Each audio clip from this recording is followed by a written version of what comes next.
guys, welcome back to my channel. It's me Nela here. If you guys first time datang kat sini, thank you sebab sudi tengok video I ni. If you guys belum subscribe, please do tekan butang subscribe kat bawah ni, okay?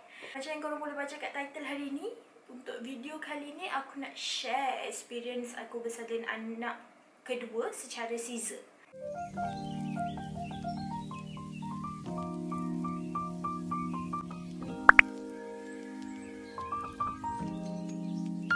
By the way, kalau korang belum tengok lagi video pengalaman aku bersalin anak sulung, ada dua part 1 and part 2. Korang boleh tekan link dekat description box kat bawah and korang boleh check out, okay?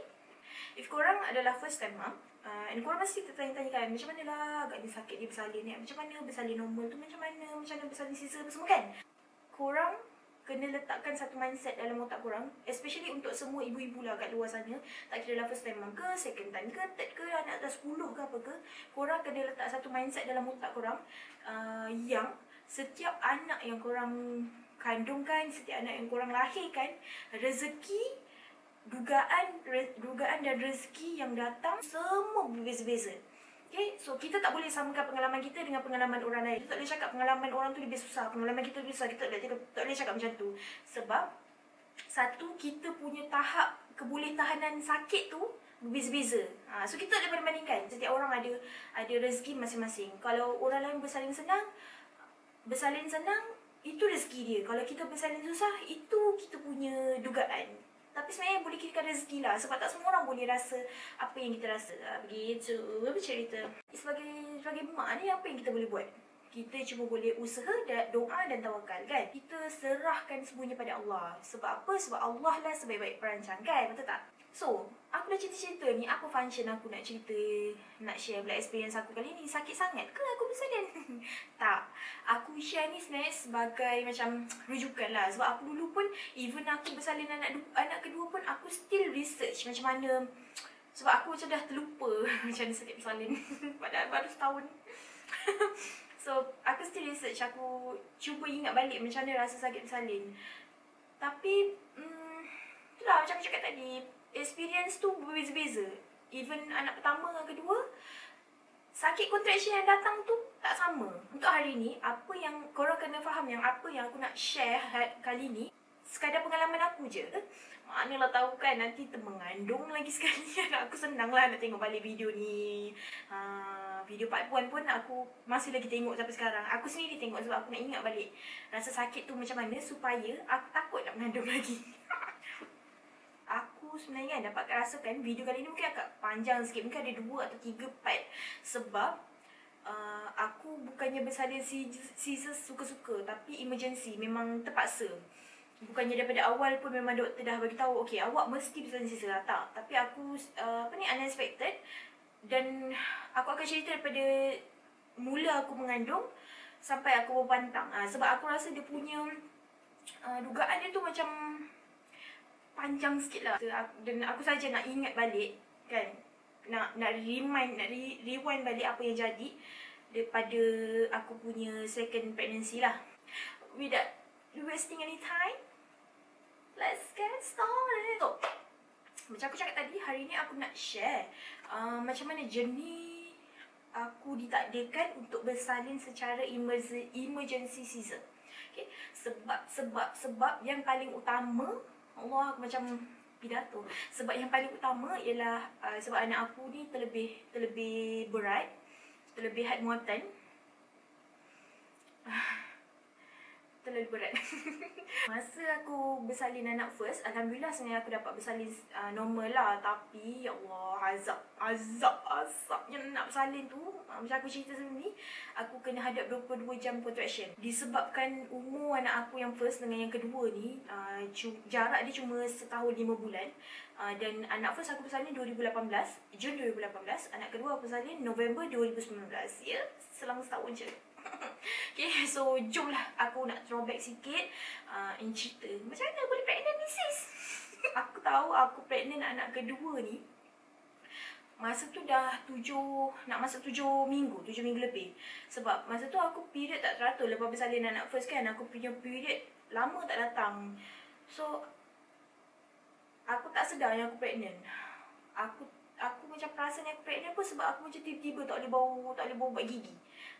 Itu memang petanda utama kalau aku pregnant. Memang aku tak boleh bau ubat gigi. Aku rasa ubat gigi tu macam kena sumbat-sumbat dalam hidung. Macam ada orang Lepas tu masa aku dah start lah macam loya-loya tengok makanan aku macam dah muak. Masa aku ingat lagi, laki aku bawa balik ayam goreng.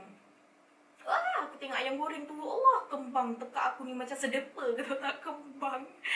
Tapi selang beberapa hari lepas itu macam tu, aku turun darah tau. Aku bleeding teruk sangat-sangat, heavy flow, macam period yang heavy flow. Disebabkan aku bleeding tu, aku terpaksa lah kalau aku malas. Aku tak nak pergi klinik lagi scan sebab awal lagi kan, baru 7 minggu ni biasanya orang kata macam kemungkinan tak nampak pun heartbeat baby. So aku pergi je klinik swasta untuk scan siap masuk daripada bawah untuk tengok cari heartbeat dia. Alhamdulillah ada, dan doktor cuma pesan jangan buat benda-benda berat sebab takut baby boleh keluar sekali dengan heavy flow tu. Aku pun dah start loya-loya apa semua. Aku risaukan anak aku yang first, tak ada orang layan apa semua. Jadi aku decide untuk balik kampung suami. Duduk dengan mertua lah. Tapi masa ni aku masih lagi heavy flow tau. Bleeding tu lama. Aku siap pergi hospital. Aku siap pergi hospital bagian emergency. Sebab aku macam tiba-tiba ada turun ketolan besar. Tak adalah besar macam ni kan. Besar duit 50 sen kali 2 macam tu. Lepas tu aku siap kena check lah dengan muncung itik tu yang macam untuk buat pap smear apa dalam dia. Kena check dengan aku kena check dengan muncung itik.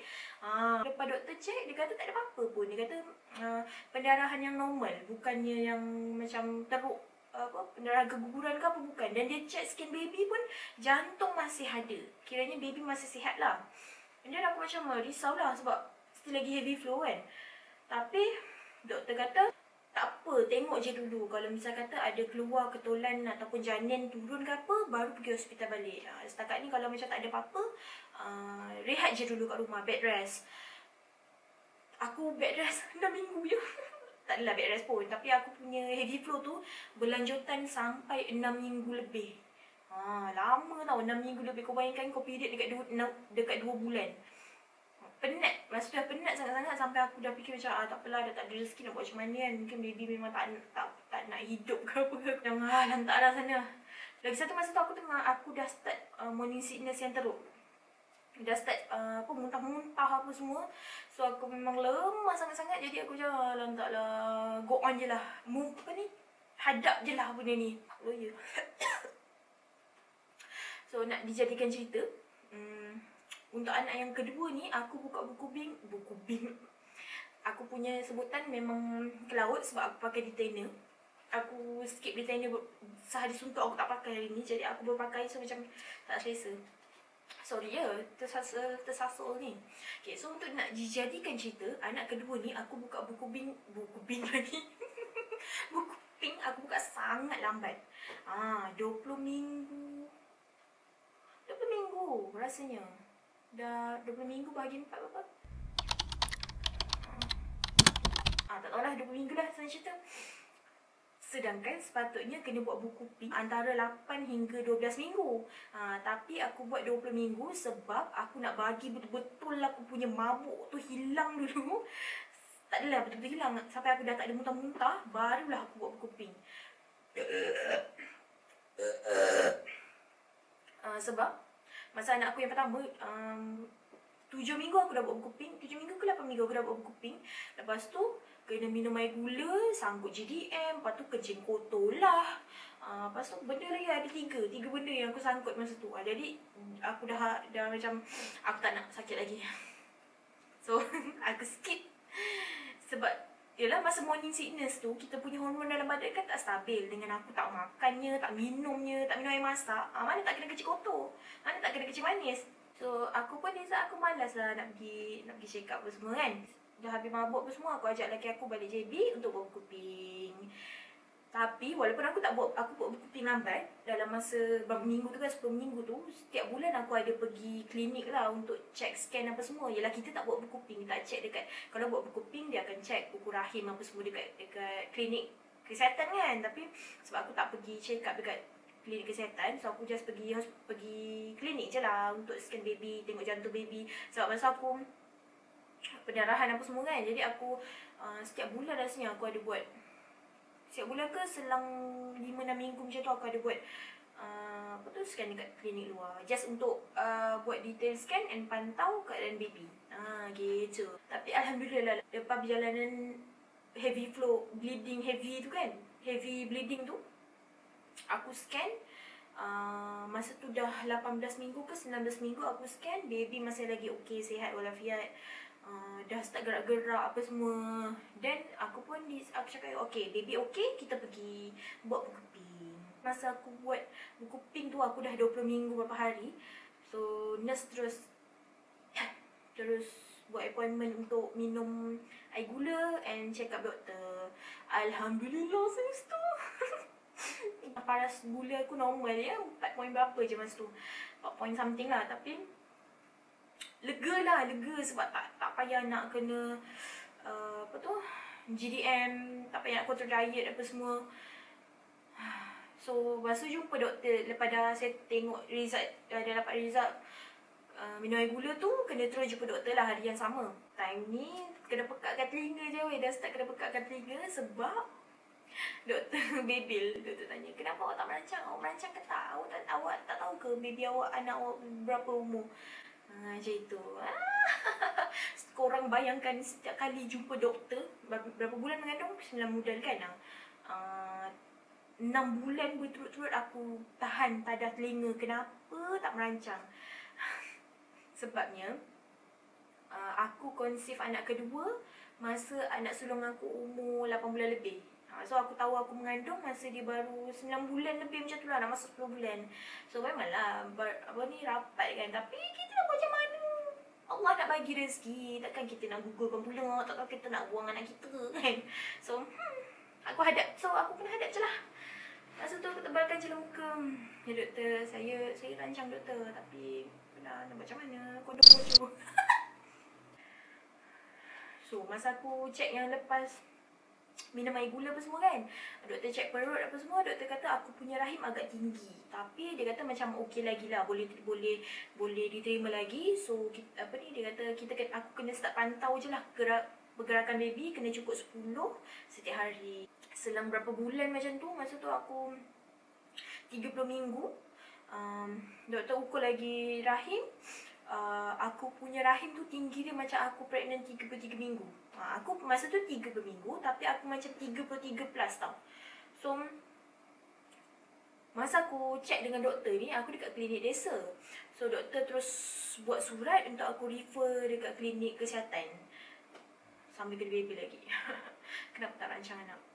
Sebab yelah kita jumpa doktor beza-beza kan. Jadi semua doktor yang bercakap tu semua Bebil, kenapa tak rancang anak? Bebil tu hujung dia kata berkemungkinan baby besar kali ni sebab aku tak jarakkan pregnancy.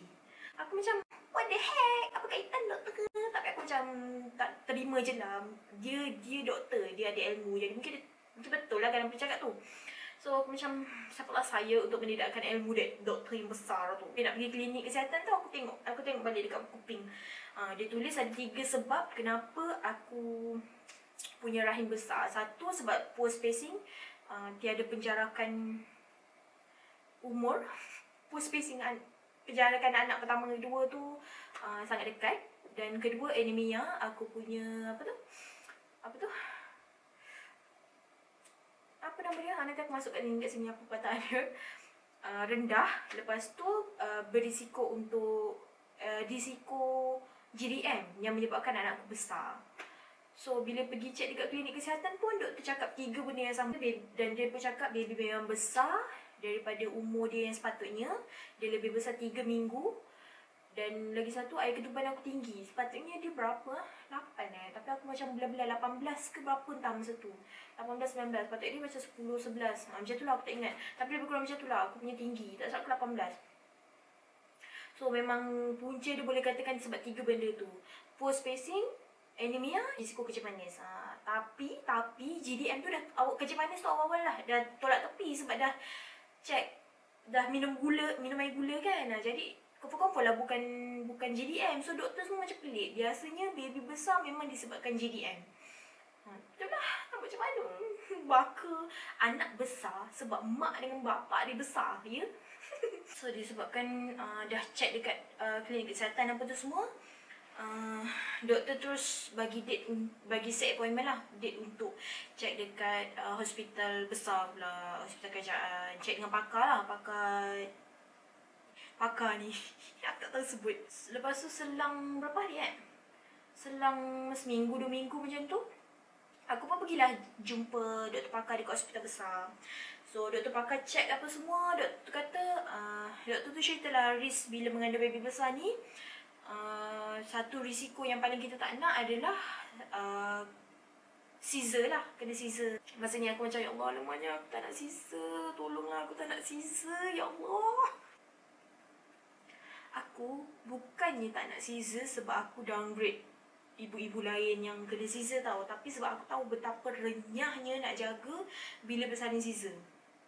Kalau bersalin normal ni, kita sakit lah yang contraction apa tu semua kan, tapi bila Caesar ni, after bersalin tu yang payah tau.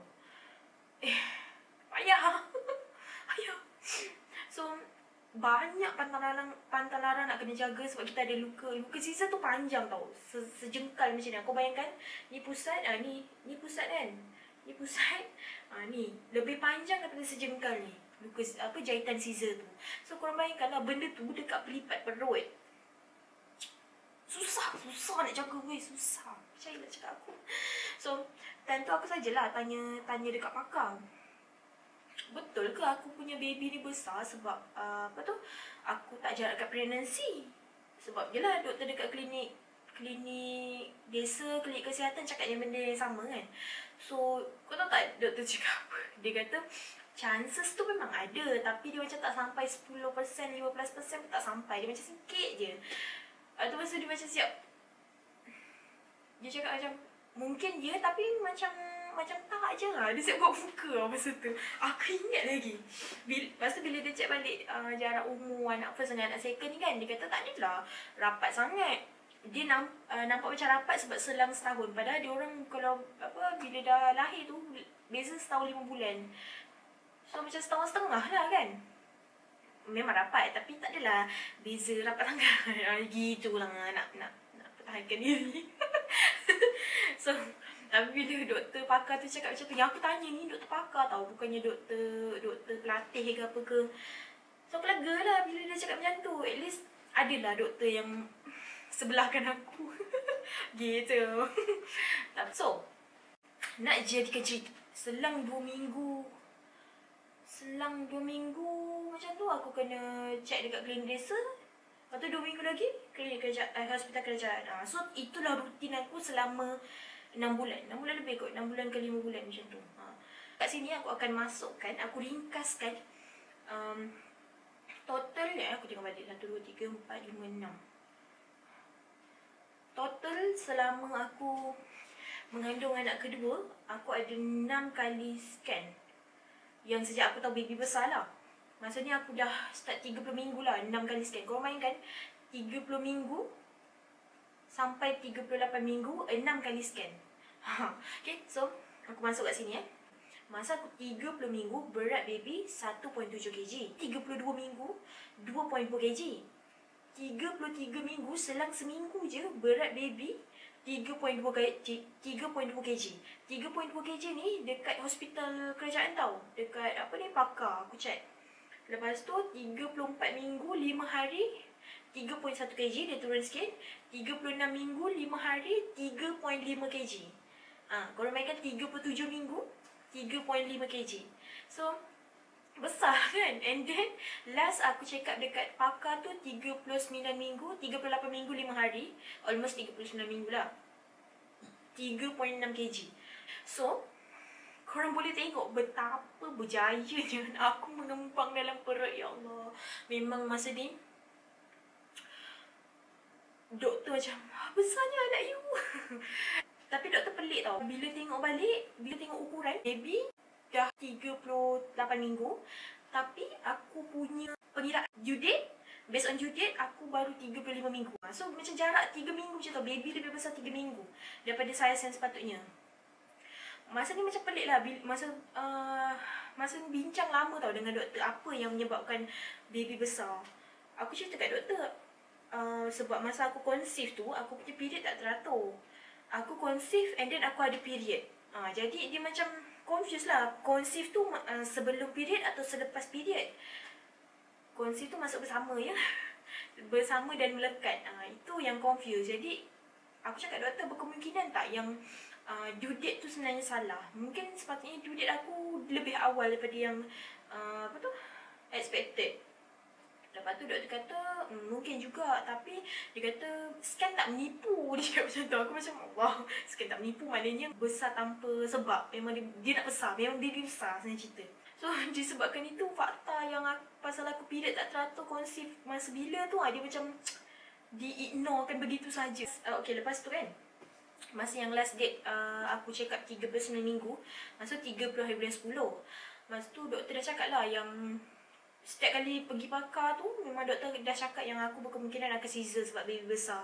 Tapi tak apa, kita tengok dulu sebab aku punya ketinggian taklah rendah dan badan aku bukanlah kecil sangat. Jadi mungkin aku boleh bersalin normal walaupun baby 4 kilo ke atas. Sebab bila kita scan ni, berat baby plus minus 500 gram tau.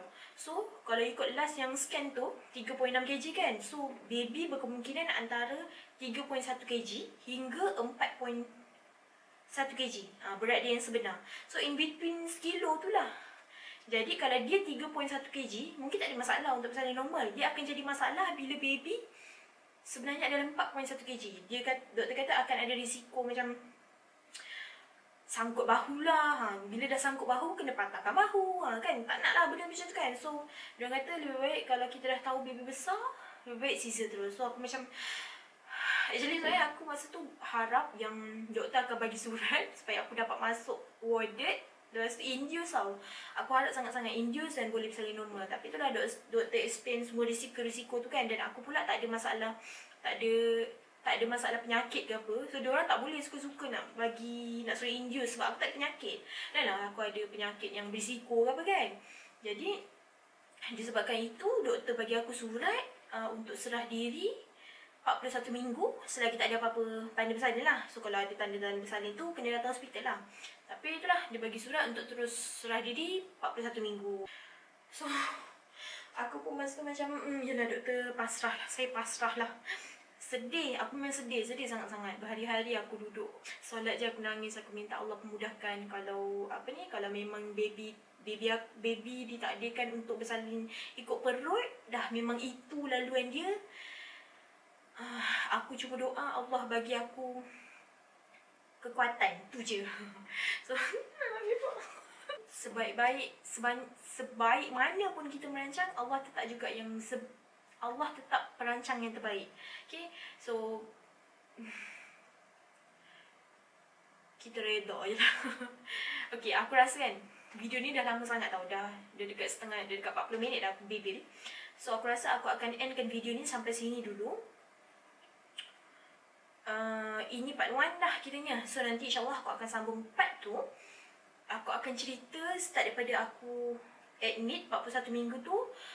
And then korang tahu tak, aku walaupun aku adalah caesar, aku bersalin secara caesar, tapi aku tetap kena hadap contraction hampir 24 jam. Korang bayangkan dah hadap contraction 24 jam, tiba-tiba kena caesar. Okay, so kalau nak tahu cerita dia, korang kena stay tune, okay? Once aku dah upload part 2, aku akan masukkan link dekat description box dekat bawah. Okay, so korang boleh tengok nanti. Okay, so itu je untuk video kali ni. Aku tak tahu berapa lama video ni. Thank you so much sebab sudi tengok video aku ni. Hope you guys enjoy. Don't forget to subscribe. Bye.